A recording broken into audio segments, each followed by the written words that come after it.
Pera? Wala ka? Sipag? Meron ka ba? Baka wala ka rin, kaya wala kang asenso.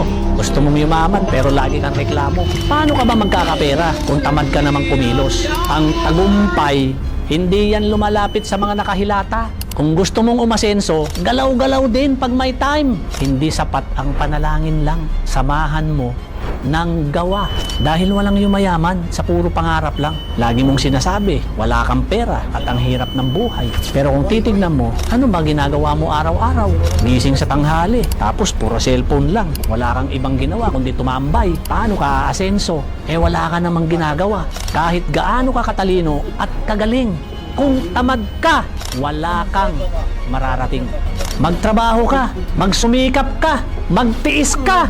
Dahil ang mundo ng pera, sipag at tiyaga ang puhunan. Kung gusto mong umasenso, simulan mo yan sa mindset mo. Huwag kang umasa sa ayuda o tulong ng ibang tao. Maghanap ka ng extra income. Mag-aral ka at matutong dumiskarte. Tandaan mo na walang imposible sa taong porsigido at masipag.